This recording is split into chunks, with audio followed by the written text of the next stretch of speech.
बीकानेर में इन दिनों एक बड़ी अजीब सी स्थिति है।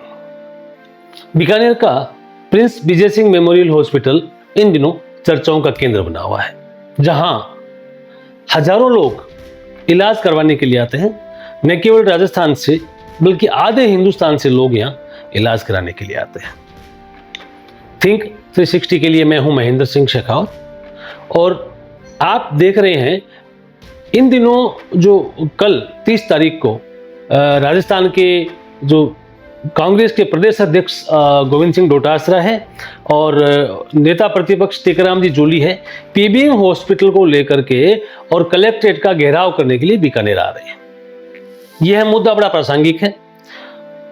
यह कहना यह लाजमी है कि जब 1935 में तत्कालीन महाराजा गंगा सिंह जी ने इलाज के लिए अपने 23 वर्षीय पुत्र प्रिंस विजय सिंह जी का इलाज नहीं करवा पाने से व्यथित होकर के और ये पीबीएम हॉस्पिटल की स्थापना अपने पुत्र के नाम से की थी। 1935 में उन्होंने ये सोचा था कि किसी भी इंसान को बीमारी की वजह से, रोग की वजह से, एक्सीडेंट की वजह से नहीं मरना पड़े। यह उनकी दूरदर्शी सोच थी। और इस पीबीएम हॉस्पिटल के बाद में 1959 में राजस्थान के चुनिंदा मेडिकल कॉलेजों में से एक बीकानेर को सरदार पटेल मेडिकल कॉलेज दिया गया और तब से 1959 से ही यह बीकानेर में चिकित्सा सेवाओं में क्रांति की शुरुआत हुई, क्रांति का सूत्रपात हुआ। अब राजस्थान में यह हॉस्पिटल कैंसर में तो इतना विख्यात है कि लगभग आधे हिंदुस्तान से लोग यहाँ बिहार, उत्तर प्रदेश, उत्तराखंड, हरियाणा, पंजाब और पता नहीं पूरे देश से लोग यहाँ इलाज करवाने के लिए आते हैं। और इलाज एक इतना सस्ता कि नाम मात्र कीमत में इलाज हो जाता है। भामा साहू ने बीकानेर की हॉस्पिटल में दिल खोल के दान दिए हैं। आचार्य तुलसी regional cancer care centre Bhama Sahu ने दिया। हल्दीराम मूलचंद हार्ट हॉस्पिटल बीकानेर को भामा साहू ने दिया। मुंद्रा परिवार ने मेडिसिन विंग 100 करोड़ से अधिक रुपए की मेडिसिन विंग बना करके और पीबीएम हॉस्पिटल को भेंट की है। लोटस डेयरी के फाउंडर एसवी मोदी के नाम से ब्लड टेम्पल, जो देश में ही अपने तरह का एक है ब्लड बैंक, वो बीकानेर की पीबीएम हॉस्पिटल को मिला। और जो सोमानी परिवार है उन्होंने ट्रॉमा सेंटर बहुत विशाल बीकानेर को दिया। मिंडा परिवार ने सेक्रेटिस्ट जो है वो दिया, बिल्डिंग बना के दिया। और हल्दीराम मूलचंद ने कार्डियोवास्कुलर वो बना के दी। और बीकानेर में सुपर स्पेशलिटी विंग भी है। कहने का मतलब यह है कि बीकानेर इलाज के मामले में देश में जाना माना केंद्र है और यहां मेडिकल कॉलेज होने के कारण 500 से अधिक मेडिकल डॉक्टर्स हैं, फैकल्टीज हैं, professor, senior professor, assistant professor, associate professor, resident, senior resident, medical officers, कुल मिलाकर के ये 500 से अधिक डॉक्टरों का, योग्य डॉक्टरों का लवाजमा और बीकानेर में एक बहुत बड़ी देन है। और बीकानेर में कम से कम 27 डिपार्टमेंट काम कर रहे हैं। Medicine, surgery, ortho, urology, cardiology, psychiatric, ENT, skin, eye, dental, chest, paedia, gynaecology, PMR, paedia surgery, urology, nephrology, neuro surgery, gastroenterology, gastro surgery, endocrinology, forensic, cancer, oncology, radiology, blood bank, trauma, इस तरह से कुल 27 से अधिक department यहां काम करते हैं।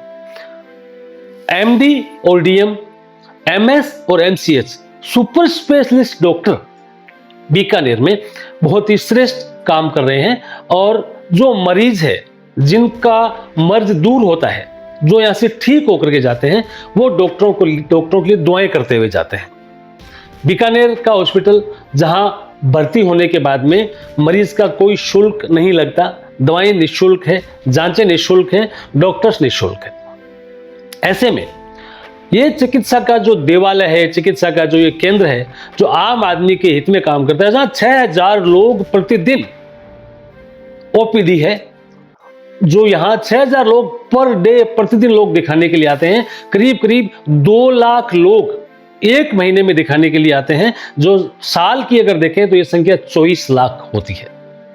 अब 24 लाख लोगों को एक साल में देखने वाला ये हॉस्पिटल, 5 से 6000 लोगों को एक दिन में इलाज देने वाला ये हॉस्पिटल, यहाँ के चिकित्सक, यहाँ के डॉक्टर्स, यहाँ की व्यवस्थाएं, यहाँ के नर्सिंग स्टाफ, यहाँ के पैरामेडिकल स्टाफ, यहाँ के बिल्डिंग्स, यहाँ का इंफ्रास्ट्रक्चर, यहाँ के ब्लड बैंक, इनमें अगर खामी निकालना चाहें तो दर्जनों खामियां हम रोज निकाल सकते हैं, और इनकी तारीफ करना चाहें तो दर्जनों तारीफ हम रोज कर सकते हैं।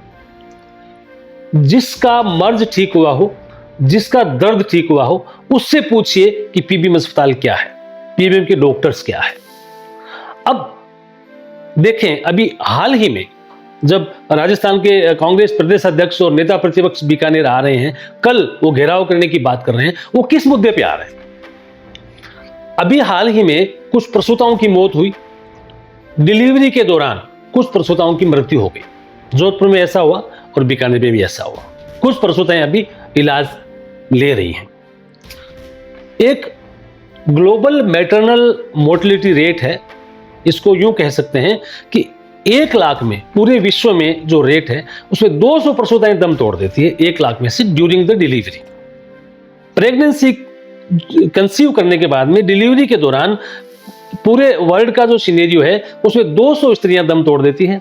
यह रेशियो हिंदुस्तान में 87 प्रति 1 लाख है, यानी भारत में यह रेशियो बहुत कम है, विश्व के रेशियो से बहुत कम है। भारत में यह बहुत सुरक्षित मातृत्व है। 1 लाख महिलाओं की अगर डिलीवरी होती है तो उसमें से 87 महिलाओं की मृत्यु हो जाती है। और बीकानेर जिला और राजस्थान इस नेशनल रेशियो को फॉलो करते हैं। अब हम एक आंकड़ा देखें, प्रसूति की बात करें तो 2023 में 16,895 स्त्रियां भर्ती हुई डिलीवरी के लिए, उनमें से 28 की मृत्यु हुई। सन 2024 में 16,706 स्त्रियां भर्ती हुई पेशेंट्स डिलीवरी के लिए, उनमें से 40 प्रसूताओं की मृत्यु होगी। 2025 में यह संख्या 16,044 थी, जिनमें से 36 प्रसूताओं की मृत्यु हुई। और 2026 में जनवरी से लेकर अब जून तक कुल 6,665 स्त्रियां भर्ती हुई है, जिनमें से 16 की मौत हुई है। अब ये मृत्यु जब से स्त्रियों की प्रेगनेंसी कंसीव होती है, वो एनीमिक भी होती है, उनमें सीवियर ब्लीडिंग के मामले भी हो जाते हैं, उनमें इन्फेक्शंस भी हो जाते हैं, उनमें हाई बीपी भी होते हैं, कॉम्प्लिकेशंस ऑफ डिलीवरीज हैं, इवन अनसेफ एबॉर्शंस भी इसका एक कारण बनते हैं, ये डॉक्टर्स का कहना है। अब चूंकि जब प्रॉब्लम होती है, जब दिक्कत होती है, तब हम पीबीएम हॉस्पिटल का या किसी भी अस्पताल का, किसी भी संस्थान का रुख करते हैं। जब हमारे कोई प्रॉब्लम नहीं होती है तब हम कहीं जाते ही नहीं। तो यह कहना कि डॉक्टर्स की लापरवाही से मृत्यु हो गई, इसको सिरे से खारिज किया जाना चाहिए।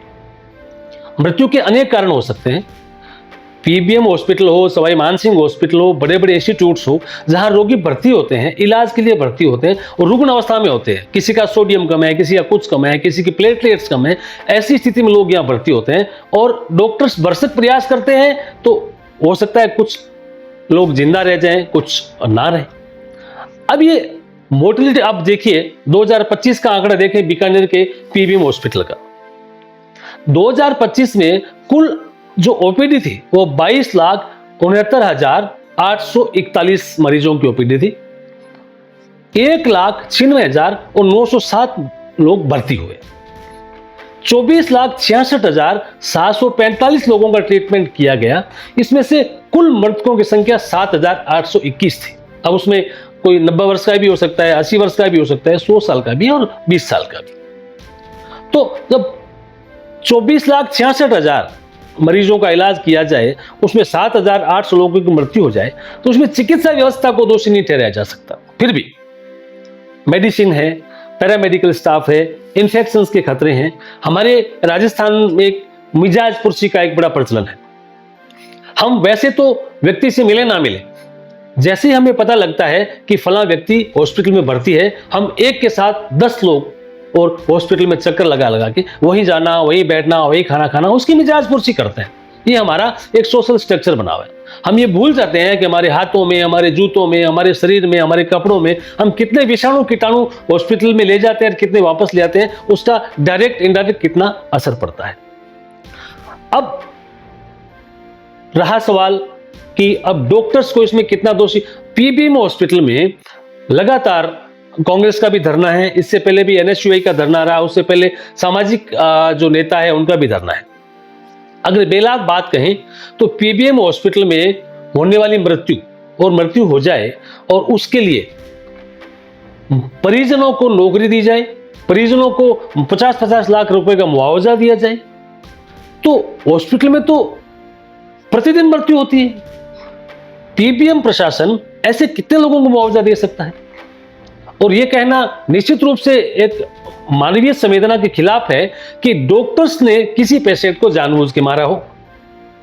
अब यह एक दूसरा सवाल आ रहा है, वो ये आ रहा है कि जो 500 लोगों के डॉक्टर्स का जो बेड़ा है, उसमें डॉक्टर्स हैं, उसमें सीनियर स्पेशलिस्ट हैं, सुपर स्पेशलिस्ट हैं, उसमें एमसीएच हैं, उसमें डॉक्टरेट ऑफ मेडिसिन है, वो लोग इस लेवल पे पहुंच करके किसी मरीज को मार डालेंगे, इस बात पे सहज विश्वास नहीं किया जा सकता। ऐसे लोगों में जब ये बात प्रचलित होती है कि डॉक्टर्स की लापरवाही से पेशेंट की मौत होगी, तो डेफिनेटली मोरल डाउन होना स्वाभाविक है। हमने पड़ताल की तो सामने आया कि मैक्सिमम डॉक्टर्स का मोरल डाउन है। वो चाहते हैं कि हम रिस्क लेकर के जो इलाज कर रहे थे पेशेंट्स का, अब जीरो रिस्क पे इलाज करना चाहते हैं। जरा सा भी उनको डाउट होता है वो रेफर करने की बात करते हैं, वो हायर इंस्टीट्यूट में जाने की बात करते हैं। वो जो एमसीएच है, वो जो डॉक्टर ऑफ मेडिसिन है, जो एमडी है, एमएस है, सर्जरी के स्पेशलिस्ट हैं, सुपर स्पेशलिस्ट हैं, वो लोग बात नहीं करना चाहते, ट्रीटमेंट को आगे नहीं बढ़ाना चाहते। यह बात आम मरीज के लिए ठीक नहीं है। आम मरीज इससे परेशान है। डॉक्टर घिया, ये बताइए, अभी हॉस्पिटल में जो आंदोलन चल रहे हैं वो क्या है और क्यों हो रहे हैं? देखिए सर, हमारे पीबीएम अस्पताल में हम लोग पूरे जागरूक हैं हमारे मरीजों के प्रति और मरीजों की भावनाओं के प्रति। लेकिन इन दिनों में जो चीज़ें चल रही है वो अस्पताल के लिए और मरीजों के हित के लिए सही नहीं है। इसमें मरीजों की भावनाएं काफ़ी आहत हो रही है, हमारे डॉक्टर्स की भावनाएं काफ़ी आहत हो रही है, और हमारे डॉक्टर्स का मनोबल और हमारे नर्सिंग स्टाफ का या दूसरे जो स्टाफ है उसका मनोबल काफ़ी डाउन हो रहा है। तो ये चीज़ें जो हो रही है अस्पताल और मरीजों के लिए सही नहीं है सब। तो आपका क्या मरीजों को क्या संदेश है? क्योंकि मरीज इस बात को लेकर बहुत परेशान है कि इस आंदोलन से हॉस्पिटल की व्यवस्थाएं बाधित हो रही है, तो मरीजों को आप क्या कहना चाहते हैं? मरीजों को मुझे यही संदेश है कि आप इतने विश्वास के साथ हमारे अस्पताल में आए हो, और पीबीएम अस्पताल संभाग का सबसे बड़ा अस्पताल है। हम आपकी सेवा के लिए तत्पर हैं। आप किसी के बहकावे में नहीं आए, किसी की गलत समझ में नहीं आए। आप विश्वास रखिए और डॉक्टर पे विश्वास रखिए, आपके इलाज में कोई कमी नहीं आने दी जाएगी। डॉक्टर्स जो ट्रीटमेंट कर रहे हैं उनका मनोबल बना रहे, उसके लिए as a officer, as a superintendent आपका क्या कहना? मैं मेरे डॉक्टर्स भाइयों से और मेरे स्टाफ को ये कहूँगा कि आप तो मरीज़ की सेवा के लिए तत्पर रहिए, मन लगा के काम करिए। जो लोग मरीजों की भावनाओं से खेल रहे हैं वो खुद अपने हिसाब से देखेंगे। अभी जो पीबीएम हॉस्पिटल में जो ट्रीटमेंट हो रहा है उसमें जो विशेषकर देखें प्रसूताओं की मौत का मामला देखें तो 0.27% ही है, यानी नगण्य मात्र मौतें हमारे पीबीएम में संस्था की डिलीवरी में हुई है। इसको लेके बवाल किया जा रहा है, ये कहाँ तक उचित है? देखो, मैं तो ये कहूँगा कि मरीजों की भावनाओं के साथ नहीं खेलें। मरीज हमारे यहाँ बहुत विश्वास से आता है, और मरीज जो बेचारे गरीब गांव वाले मरीज आते हैं उनको सही राय देवें और उनको बहकावे नहीं। यानी हमने देखा है, आंकड़े ये कह रहे हैं कि अभी तक इस 2026 में 6,665 डिलीवरीज के लिए लेडीज भर्ती हुई है। उनमें से हाई रिस्क प्रेगनेंसी की वजह से 16 प्रसूताओं की समस्या है, बाकी सारी प्रसूताएं सकुशल घर पहुंची। जी सर, बिल्कुल सही कह रहे हैं आप। अभी तक हमारे जो जनवरी से लेके जून तक के जो डाटा हैं उसके हिसाब से सिर्फ 16 महिलाएं जो हुई है, लेकिन वो उनमें भी जो हाई रिस्क प्रेगनेंसी थी उन्हीं में ये प्रॉब्लम हुई है। अगर पीछे के आंकड़े भी देखें 2023, 24, 25, 26 के, उनमें मोर्टेलिटी रेट बहुत कम है, 1 से 2% के बीच में। 2024 में 40 मोर्टेलिटी हुई है हमारे पूरे साल में, और 2025 में 36 मोर्टेलिटी हुई है, और अभी 2026 में 6 महीने के अंदर सिर्फ 16 मोर्टेलिटी हुई है। जो हमारा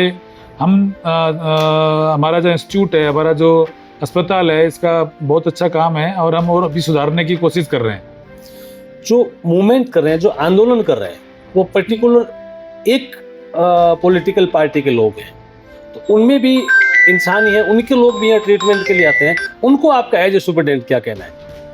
देखिए साहब, मुझे राजनीति करनी नहीं आती है। मेरा काम मरीजों का इलाज करना है, और हमारे अस्पताल में जो डॉक्टर्स है मरीजों का पूरा हित जितना देखते हैं, जितनी सुविधाएं हमारे पास में, हम उसके हिसाब से काम करते हैं। और हम यही चाहेंगे कि कोई भी मरीज या मरीज के परिजन फालतू के बहकाव में नहीं आवे और अपना ध्यान रखें। यह है डॉक्टर बीसी घिया, पीबीएम हॉस्पिटल के अधीक्षक हैं और इन्होंने थिंक 360 से बातचीत की। डॉक्टर साहब, आपका बहुत बहुत धन्यवाद। धन्यवाद। अब चूंकि चुनिंदा लोग हैं जो हम ये नहीं कहते कि वो राजनीतिक उल्लू सीधा करना चाहते हैं, राजनीति के माइलेज लेना चाहते हैं, चुनावों का लाभ उठाना चाहते हैं, ये कुछ भी हो सकता है, हमारा उसमें कोई कमेंट नहीं है। लेकिन एक बात अवश्य है कि जो सोशल पोल्यूशन है, जो कल्चरल पोल्यूशन है और जो हेल्थ और मेडिसिन का जो पोल्यूशन है, इसको खत्म होना चाहिए। डॉक्टर्स ये नहीं, हिंदुस्तान में डॉक्टर्स को भगवान कहते हैं, धरती का भगवान है। डॉक्टर्स का प्रयास रहता है कि येन केन प्रकारेण उसके अंडर में जो पेशेंट ट्रीटमेंट ले रहा है वो बचे, उसकी जिंदगी बचे। अब ये कहना कि डॉक्टर्स ने लापरवाही करके मरीज को मार दिया, यह गले उतरने वाली बात नहीं हो सकती। हालांकि हमारा इससे कोई इत्तेफाक नहीं है। हमने आपको एमएमआर बताए, हमने आपको सीएमआर बताए, हमने आपको जो मोर्टेलिटी रेट है वो बताई। अब धरना लगाना, प्रदर्शन करना, डेमोक्रेसी में एक अलग उनका एक महत्व अलग एक स्थान है। किसकी क्या मानसिकता है, किसको क्या माइलेज चाहिए, ये अलग बात है। कहने का तात्पर्य यह है कि पीबीएम हॉस्पिटल इन दिनों बहुत चर्चित है, बहुत बर्निंग है। डॉक्टर्स की स्थिति दूसरी है। डॉक्टर्स को लोग जूतों की माला पहना रहे हैं, डॉक्टर्स को लोग मारने पीटने के लिए तैयार हो रहे हैं, डॉक्टर्स को बीकानेर पीबीएम के सुपरिटेंडेंट को पुलिस के संरक्षण में घर जाना पड़ रहा है, पुलिस के संरक्षण में आना पड़ रहा है। अब चूंकि बात चल ही पड़ी है तो एक बात और आती है कि डॉक्टर को नॉन प्रैक्टिस अलाउंस मिलता है, फिर भी वो प्रैक्टिस करते हैं। डॉक्टर्स को जो बेसिक सैलरी मिलती है उसका 20% राशि उनको नॉन प्रैक्टिसिंग मेडिकल अलाउंस मिलता है। अब यहाँ ये सवाल आता है कि सरकारी जो हॉस्पिटल है, पीबीएम हॉस्पिटल है, उसका समय है सुबह 8 बजे से लेकर दोपहर 2 बजे तक। बीकानेर जिला देश का चौथा सबसे बड़ा जिला है क्षेत्रफल की दृष्टि से। अगर कोई बज्जू से, रणजीतपुरा से, अर्जुनसर से या नोखा से या डूंगरगढ़ की किसी दूर दराज के गांव से आता है तो 10 बजे भी रवाना आता है, उसको 3-4 आने में बच जाते हैं। अब जो 3-4 बजे बीकानेर पहुंचता है तो हॉस्पिटल उसको बंद मिलता है। ऐसे में वो कहां जाए? अगर आपातकाल विभाग में सारा भीड़ जाने लग गई तो आपातकाल विभाग तो आपातकाल की स्थिति के लिए होता है। तो ऐसे में अगर डॉक्टर्स उनको घर पे देख लेते हैं और उनको ट्रीटमेंट सजेस्ट कर देते हैं तो अल्टीमेटली रोगियों का तो लाभ ही है। ये अलग बात है कि नॉन प्रैक्टिस के अलाउंस लेकर के प्रैक्टिस करने वाले डॉक्टर्स के खिलाफ सरकार क्या निर्णय लेती है। चिकित्सा एवं स्वास्थ्य विभाग की प्रिंसिपल सेक्रेटरी गायत्री राठौड़ अभी आके गई है, गंभीरता से सारे तथ्यों को इकट्ठा करके लेके गई हैं। प्रसूताओं की मौत के मामले में जो जांच दल जोधपुर मेडिकल कॉलेज से है उसकी जांच अभी आनी बाकी है। एक इंजेक्शन जो प्रसूताओं को दिया जाता है ऑक्सीटोक्सिन, उसको गलत पाया गया, नकली पाया गया, उस पर क्या कार्रवाई होती है, उससे क्या नुकसान हुए, आने वाले समय में कौन जिम्मेदार है, ये आने वाला वक्त बताएगा।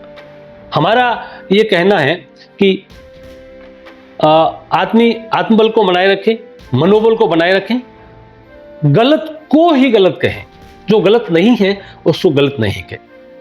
अगले विषय पे फिर बात करेंगे। तब तक के लिए मैं थिंक 360 से महेंद्र सिंह शेखौत आपसे इजाजत लेता हूं।